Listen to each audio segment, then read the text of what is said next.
Fala pessoal, voltei aqui e agora então para falar sobre a energia cinética ou simplesmente EC, tá? A energia cinética, ela vai estar então associada, tá, ao estado de energia de um determinado corpo ou de um determinado fluido em movimento, tá?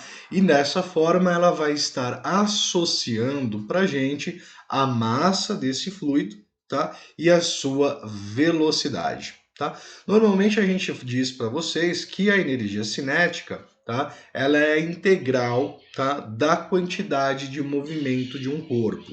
Mas como que a gente ainda não abordou a questão de integrais, né? Então a gente vai já trabalhar com essa expressão de forma pronta.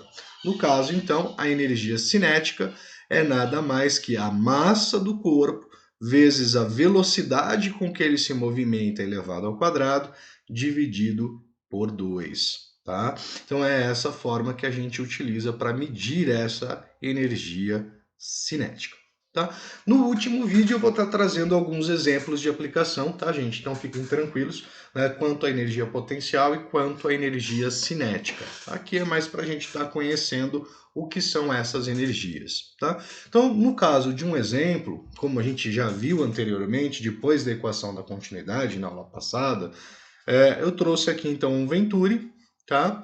Nós temos um ponto 1, um ponto 2. A gente percebeu que no ponto 1, onde a nossa área ou a nossa região, né, ela é maior, você tem uma certa velocidade 1 de escoamento, tá? E no ponto 2, você vai ter uma velocidade 2 de escoamento. E a gente conseguiu perceber, né, por questão da equação da continuidade, se o fluido ele está num regime permanente, se ele for incompressível, né, a vazão volumétrica é igual, né? E a gente consegue perceber que pela região de áreas, né, pela razão entre as áreas, essa área ela é muito maior do que esta. Logo, a velocidade nessa segunda região, tá? A velocidade nessa segunda região, ela é muito maior do que essa região dessa primeira região, que a área é menor. Então, o que eu posso afirmar nesta situação?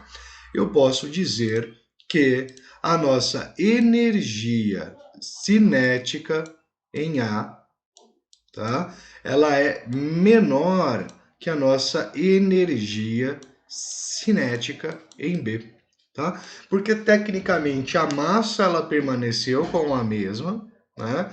Ela permaneceu-se constante, né? Não há alteração de massa se o fluido for incompressível, e a velocidade aumentou. Então a gente vai ter um aumento também na energia relacionada ao movimento, tá? Ele vai ter uma quantidade de movimento maior, automaticamente ele vai ter uma quantidade de energia relacionada ao movimento também maior. E isso quer dizer que vai ter uma mudança nas outras energias que atuam nesse fluido, tá? Mas como assim, né? Se eu tomar, por exemplo, esses dois pontos da nossa linha de corrente, eles encontram-se exatamente na mesma altura Z, né? Como a gente viu ali da energia potencial gravitacional, a altura Z entre este ponto e este é exatamente a mesma, né? Então, não há mudança na energia potencial gravitacional em A, ela é igual à energia potencial gravitacional em B, tá? Ou seja, ao aumento da velocidade, aumenta-se a energia cinética da velocidade, mas a energia potencial continua a mesma, já que você está na mesma altitude. Então, o que foi transformado, tá? Que gerou uma maior quantidade de energia para o nosso ponto B, na verdade, o nosso ponto 2. Aqui me referia a A e B, mas então considere aqui sendo A e aqui sendo B, né? Alguma coisa deve se ter transformado essa energia, né? Uma energia deve se ter transformado em energia cinética para ocorrer esse aumento, tá? E essa transformação é devido à terceira energia que é associada ao fluido, neste caso, tá? Que é no caso a energia de pressão, tá? A energia de pressão, ela corresponde, tá, gente, ao trabalho potencial das forças de pressão que atuam no escoamento de um fluido, tá? Então, quando eu pego uma seção do nossa tubulação, ela é aplicada sobre esse fluido várias forças distribuídas uniformemente sobre o nosso fluido, tá? Então, essa pressão, ela vai estar gerando também uma quantidade de energia. Tá? Então, quais são as três energias que nós temos que atuam sobre o fluido?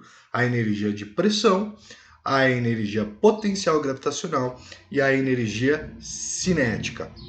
Tá? Então, dentro de um escoamento, você vai ter a variação dessas três energias de forma que elas se mantenham conservadas, ou seja, o valor se mantenha-se o mesmo ao longo da tubulação, segundo o princípio da conservação, tá? Nenhuma delas seja perdida, né? Ou simplesmente elas são transformadas.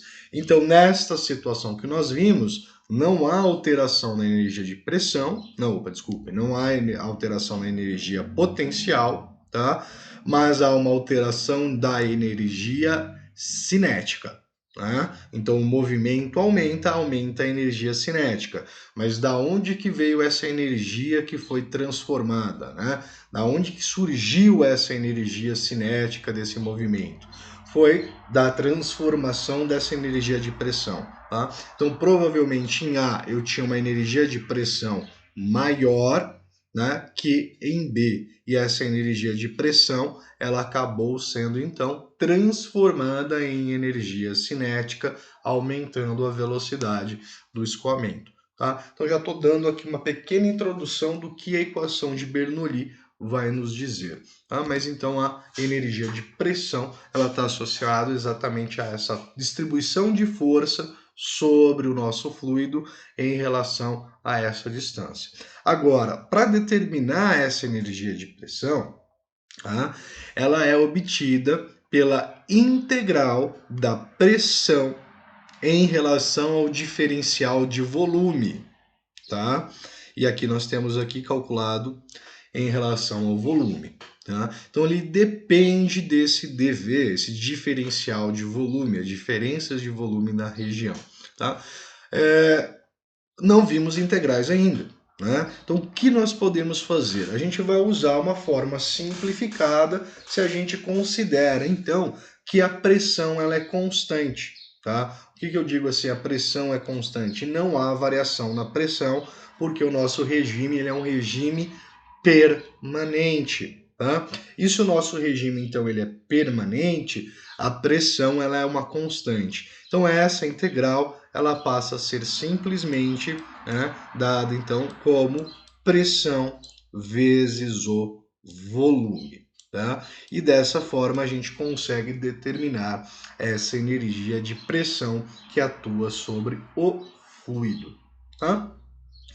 Pensando-se nisso, então nós temos que a energia mecânica total do fluido, ou seja, toda a energia que atua sobre um fluido, desconsiderando-se então as energias térmicas, tá, que também existem, né, ou seja, as energias em relação a calor, temperatura, né, então se eu desconsiderá-las e considerar somente os efeitos mecânicos, ou seja, de movimento do meu fluido, a gente vai ter que a energia total ou energia mecânica, tá, é a soma da energia potencial gravitacional do fluido em um determinado ponto, mais a energia cinética, a energia de movimento, mais essa energia então de pressão.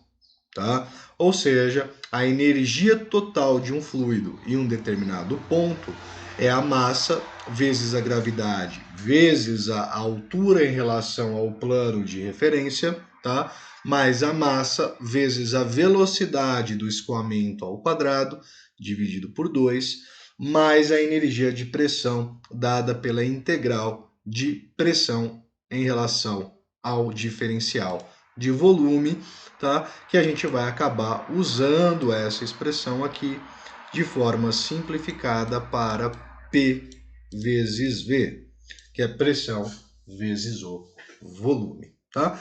E nessa associação é que vai surgir posteriormente, então, a equação de Bernoulli, tá? Através do princípio de conservação de energia, ou seja, a energia em um determinado ponto do escoamento deve ser a mesma energia num segundo ponto no escoamento, tá? Então, conservação de energia, isso vai gerar a equação de Bernoulli, tá? E isso assumindo que não exista perda de energia ao longo do trabalho ou durante o escoamento devido aos atritos internos e nem mesmo com o atrito com as paredes da tubulação, tá?